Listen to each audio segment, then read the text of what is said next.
Good morning बच्चों। आज हम पढ़ेंगे गणित का फर्स्ट लेसन, अपनी संख्याओं की जानकारी। लेसन को आपने शुरू के जो पेज दिए गए हैं वहीं से पढ़ना स्टार्ट करना है, क्योंकि ये हमारा बेस है। अगर हम इसको नहीं पढ़ेंगे तो लेसन जो है अच्छे से समझ नहीं आएगा। तो आप सीधा एक्सरसाइज पे मत जाएं, प्रश्नावली पे मत जाएं।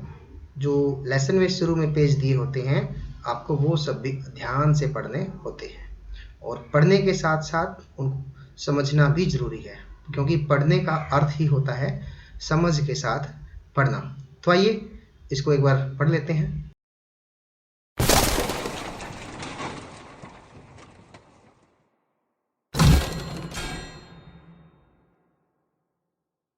वस्तुओं को गिनना अब हमारे लिए सरल है। अब हम वस्तुओं को बड़ी संख्याओं में गिन सकते हैं, जैसे कि एक स्कूल में विद्यार्थियों की संख्या, यानी कि जैसे हमारे स्कूल में कितने विद्यार्थी हम आसानी से गिन सकते हैं। और इन संख्याओं को संख्यांकों यानी न्यूमरल्स द्वारा निरूपित भी कर सकते हैं कि हमारे स्कूल में जैसे 500 विद्यार्थी हैं। हम उपयुक्त संख्या नामों यानी कि नंबर नेम्स का प्रयोग करके बड़ी संख्याओं से संबंधित सूचनाएं भी दे सकते हैं। ऐसा नहीं है कि हम हमेशा से ही बड़ी राशियों के बारे में वार्तालाप या संकेतों द्वारा सूचना देना जानते थे।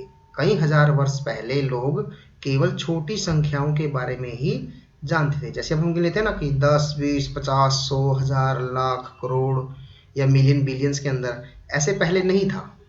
धीरे धीरे उन्होंने बड़ी संख्याओं के साथ कार्य करना सीखा। उन्होंने बड़ी संख्याओं को संकेतों से व्यक्त करना भी सीखा। यह सब मानव प्राणियों के सामूहिक प्रयासों के कारण संभव हो सका। उनका रास्ता सरल नहीं था और उन्हें इस पूरे रास्ते में संघर्ष करना पड़ा। वास्तव में संपूर्ण गणित के विकास को इसी रूप में समझा जा सकता है, यानी कि जो गणित की शुरुआत है वह लाखों वर्ष पहले शुरू हुई। धीरे धीरे प्रगति करते करते हमने संख्याओं के बारे में जानना शुरू किया, और जैसे जैसे मानव ने उन्नति की वैसे वैसे गणित के विकास की आवश्यकता बढ़ती गई, और इसके परिणाम स्वरूप गणित में विकास और तेजी से हुआ। हम संख्याओं का प्रयोग करते हैं और उनके बारे में अनेक बातें जानते हैं। संख्याएं प्रत्यक्ष वस्तुओं को गिनने में हमारी सहायता करती है, यानी कि जो हमारे सामने वस्तुएं हैं, जैसे 2 बच्चे हैं, 2 पेड़ हैं, 10 हाथी है, हम उनको प्रत्यक्ष रूप से गिनने में संख्याओं का प्रयोग करते हैं। संख्याएं हमारी सहायता यह बताने में करती है कि वस्तुओं का कौन सा संग्रह यानी कि कलेक्शन बड़ा है, और वस्तुओं को पहले, दूसरे इत्यादि क्रम में व्यवस्थित करने में भी सहायता करती है। यानी कि जैसे हमने कोई संख्याओं को गिनना है कि मान लो एक तरफ किसी बड़े समूह को गिनना है, मान लो जैसे एक तरफ 10 व्यक्ति हैं, एक तरफ 5 व्यक्ति हैं, तो कौन सा बड़ा है, कौन सा कम है ना। इससे 9 से पहले क्या आता है, 9 के बाद क्या आता है, तो 1, 2, 3 हमें ऐसे क्रम में कोई वस्तुएं रखनी है।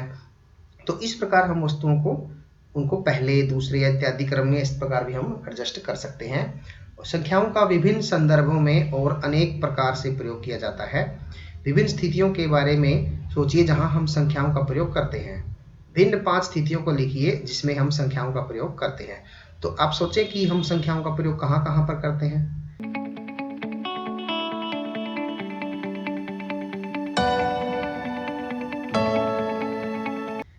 जीवन का ऐसा कोई भी पहलू नहीं है, कोई भी ऐसा विषय नहीं है जहां पर हम गणित का प्रयोग नहीं करते। हम इनके साथ योग, व्यवकलन यानी कि घटाने, गुणा और भाग की संक्रियाएं भी कर चुके हैं।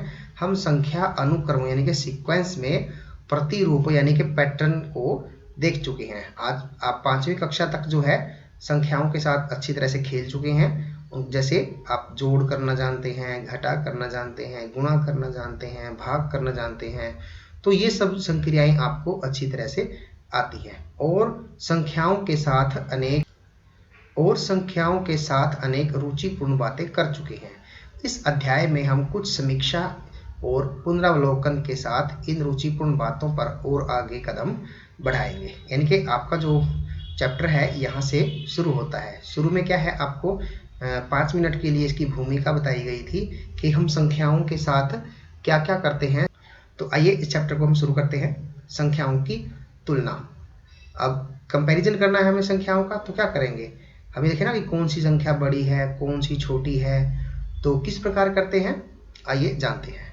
चूंकि हम संख्याओं की तुलना पहले भी बहुत बार कर चुके हैं, आइए देखें कि क्या हमें याद है कि दी संख्याओं में कौन सी संख्या सबसे बड़ी है। अब यहाँ पर हम देखते हैं हमारे पास ये 5 संख्याएं हैं, 92, 392, 4456, 89742। अब इसमें से ये कहता है कि कौन सी संख्या बड़ी है। यहाँ पे क्या, ये देखो चौथी संख्या क्या कह रही है कि मैं सबसे बड़ी हूँ, और नीचे वाले सवाल में क्या कह रहा है कि 9210, ये मैं सबसे बड़ी हूँ। तो कैसे बड़ी है ये, कैसे पता लगाएंगे हम यहाँ पे देखेंगे कि ये देखो यहाँ पे कितने अंकों की संख्याएं हैं, 2 अंकों की। ये भी कितनी है, 3 अंकों की। ये 4 अंकों की, और ये 5 अंकों की। हमें इनको पढ़ने की आवश्यकता भी नहीं है कि 92, 392 है ना, 4456 या 89,742। हम इनको देख के ही बता सकते हैं, क्योंकि हम संख्याओं के इनके जो डिजिट्स है वो भी देखेंगे कि कौन कितने अंकों की है। तो हम क्या करेंगे, यहाँ पे सीधा बता सकते हैं कि 89,742 यानी कि 89,742 जो है सबसे बड़ी संख्या है। अब हम यही अंदाजा अगर नीचे वाली संख्याओं में देखते हैं, तो यहाँ पर तो देखेंगे कि सभी जो है 4 अंकों की संख्याएं हैं। तो क्या करेंगे,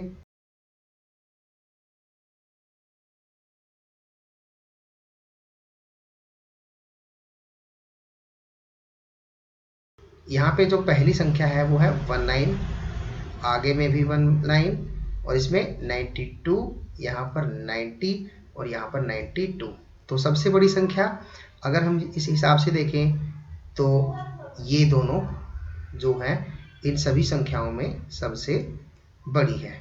अब यहाँ पे देखेंगे यहाँ भी 92 है, यहाँ भी 92 है, लेकिन पीछे के 2 अंक हैं यहाँ पे 0, 1, और यहाँ पे है 10। तो 0, 1 से बड़ा तो 10 हुआ ना, तो इसलिए सबसे बड़ी संख्या हो गई 9,210।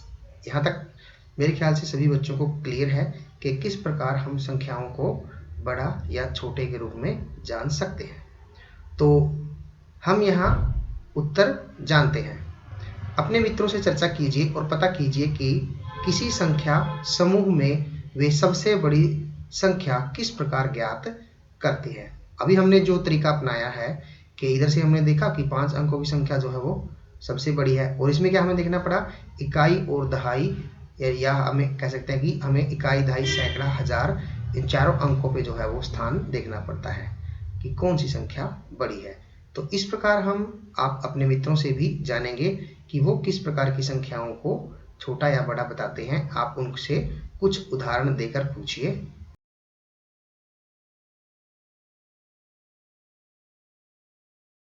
प्रयास कीजिए, क्या आप तुरंत ज्ञात कर सकते हैं कि प्रत्येक पंक्ति में कौन सी संख्या सबसे बड़ी है और कौन सी संख्या सबसे छोटी है।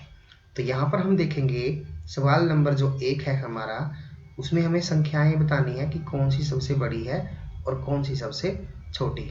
तो यहाँ पे हम देखेंगे यह संख्या 382 3 अंकों की है, 4,972 4 अंकों की है, 18 केवल 2 अंकों की है, और 59,785 यानी कि ये 5 अंकों की है, और 750 जो है 3 अंकों की है।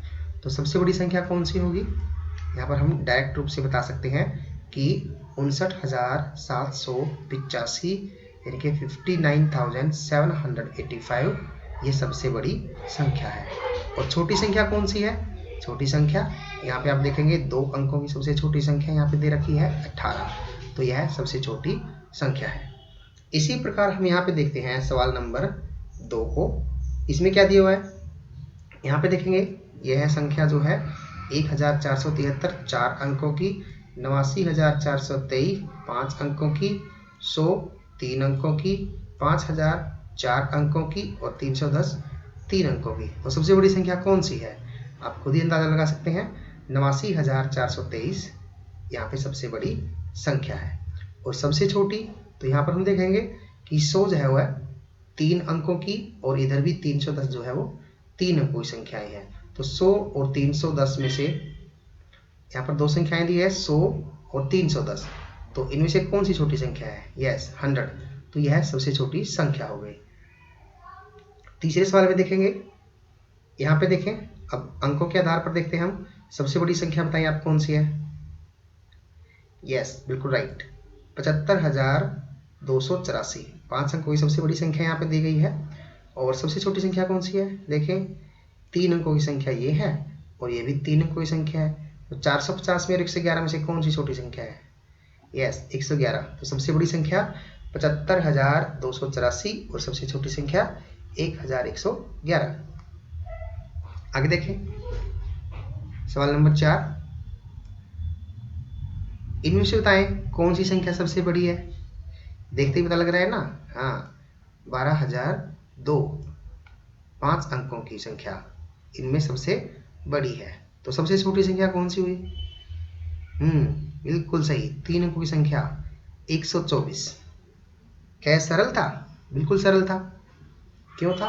क्योंकि इसमें से हमें सिर्फ अंकों के हिसाब से हमने इसमें जान लिया कि अंकों को देखकर ही हम बता सकते थे कि कितने अंक की संख्या है, 2 की है, 3 की है, 4 की है या 5 की है।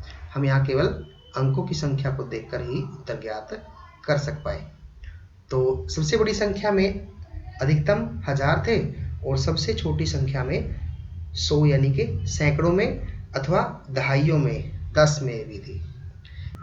इसी प्रकार के 5 और प्रश्न बनाइए और उन्हें हल करने के लिए अपने मित्रों को दीजिए। देखते हैं कि वो कर पाते हैं या नहीं। और ये आपको करना है, ये आपके लिए एक्टिविटी है।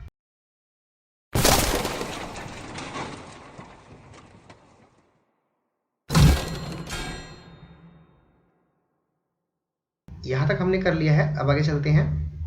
हम 4,875 और 3,542 की तुलना किस प्रकार करते हैं? यहाँ यह अधिक कठिन नहीं है। इन दोनों संख्याओं में अंकों की संख्या समान है, यानी कि ये भी 4 अंकों की है और ये भी 4 अंकों की है। ये दोनों हजारों में है, परंतु 4,875 में 1000 के स्थान पर अंक 3,542 के 1000 के स्थान के अंक से बड़ा है। अतः 3,542 से 4,875 बड़ी है। देखिए एक बार और उसको समझते हैं। यहाँ पे इकाई, दहाई, सैकड़ा, हजार। हजार में कितना है? 4। और यहाँ पे 1000 में कितना है? 3। तो आप खुद ही अंदाजा लगा सकते हैं कि 4000 बड़ा है कि 3000 बड़ा है। पूरी संख्या को देखने की आवश्यकता नहीं है, तो हमें बता सकते हैं कि 4000 वाली संख्या जो है सबसे इन दोनों में बड़ी है। अब बताइए कि कौन सी संख्या बड़ी है? यहाँ पे देखें, 4,875 या 4,542। अब यहाँ पे देखें, 1000 के स्थान पर दोनों में 4 है। तो अब क्या करेंगे? यहाँ भी दोनों संख्याओं में अंकों की समान यानी कि बराबर संख्या है, साथ ही दोनों में 1000 के स्थान पर समान अंक है। उधर भी 4, इधर भी 4। अब हम क्या करते हैं? हम अगले अंक की ओर बढ़ते हैं, अर्थात 100 के स्थान पर आने वाले अंकों को देखते हैं। अब 100 के स्थान पर क्या है? यहाँ पर दिया हुआ है 8 और यहाँ पर दिया हुआ है 5। तो अब बताएं, 8 बड़ा कि 5 बड़ा? 8, यानी कि अब इन दोनों अंकों को भी ले सकते हैं हम। इधर 48 और इधर है 45। तो 48 और 45 में कौन सा बड़ा है? 48। तो इसलिए 4875 ये संख्या जो है 4,875 ये बड़ी है। अब यहाँ पर देखते हैं हम, यहाँ पे दो संख्याएं दी गई है, 4875 और 4889। अब यहाँ पे देखें, 1000 के स्थान पर यहाँ 4, यहाँ भी 4। सैकड़े के स्थान पर यहाँ 8, यहाँ भी 8। अब दहाई में आते हैं। यहाँ पे दहाई कितना है? 7 है और यहाँ पे दहाई कितना है? 8 है। तो 7 और 8 में कौन सा बड़ा है? 8। तो इसका मतलब क्या हुआ? 4889 ये संख्या बड़ी है। अब इन दोनों की तुलना करते हैं, 4875 और 4879। अब यहाँ पे क्या देखेंगे? 1000 के स्थान पर 4, इधर भी 1000 के स्थान पर 4, दोनों बराबर। सैकड़े के स्थान पर 8 और इधर भी सैकड़े के स्थान पर 8। दहाई के स्थान पर 7 और यहाँ भी दहाई के स्थान पर 7। 487, 487, तीनों बराबर। अब तो कौन से अंक बच गए? दोनों इकाई वाले, इधर 5 और इधर है 9, तो 5 और 9 में कौन सा बड़ा हुआ? 9, तो इसलिए ये संख्या हमारी इन दोनों में बड़ी है 4879। तो इस प्रकार प्रयास कीजिए, प्रत्येक समूह में से बड़ी और छोटी संख्याएं ज्ञात कीजिए और इस प्रकार के 5 प्रश्न और बनाइए और हल करने के लिए अपने मित्रों को दीजिए। तो आपने अपने प्रयास से ईमानदारी से इनको करना है और कमेंट बॉक्स में आपने बताना है कि ए, बी, सी और डी में से कौन सी संख्या सबसे बड़ी है, ए में कौन सी बड़ी है और कौन सी छोटी है, सबसे छोटी। इसका प्रयास कीजिए। उसके बाद हम अगले वीडियो में मिलते हैं जिसमें हम जानेंगे 1.2.1 में आप कितनी संख्याएं बना सकते हैं। तो मिलते हैं, तब तक के लिए बाय बाय। इस वीडियो को लाइक करें, हमारे चैनल को सब्सक्राइब कर बेल आइकन जरूर प्रेस करें।